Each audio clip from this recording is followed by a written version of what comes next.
Сайн байцгаана уу? Өнөөдрийнхөө бичлэгээр амтад үүлэн далах хийсэн байгаа.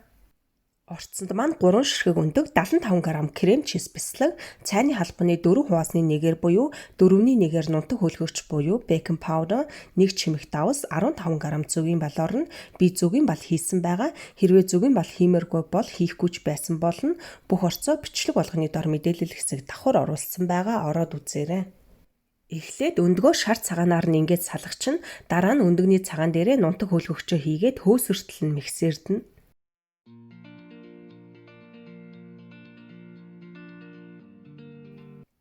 Ийм болохоор нь өндөгний шаран дээрээ үлдэгдэл бүх орцуудаа хийгээд нийлдэл нь сайн хутгаж холино. Хэрвээ крем чиз бэслэг өөрөө хийхийг хүсвэл дээр гарч байгаа линк руу ороод үзээрэй. Ийм болохоор нь өндөгний цагаанаа дээрээс нь баг багаар хийгээд өндөгнийхөө хөөсрөлтийг алдагдуулахгүйгээр маш зөөлөн болгоомжтой хутгаж хольж өгнө.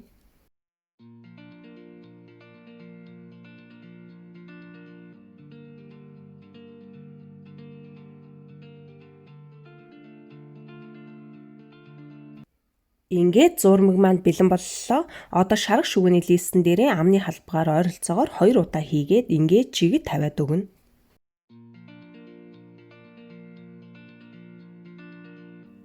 Одоо урьдчилж халаасан шарах шүгээн дээр доороос нь 150 градус 15-аас 20 минут болгоно. Ийм болохоор нь хөргөө төр тавьчин, бүрэн хөрснийхэн дараа цааснаас нь болгоомжтой салгаад авчин, яг энэ орцоор ойролцоогоор 10 ширхэг гардаг байгаа. Ингээд амтад үүлэн талах маань бэлэн боллоо. Амжилт хүсье. Дараагийн бичлэг хүртэл түр баяртай.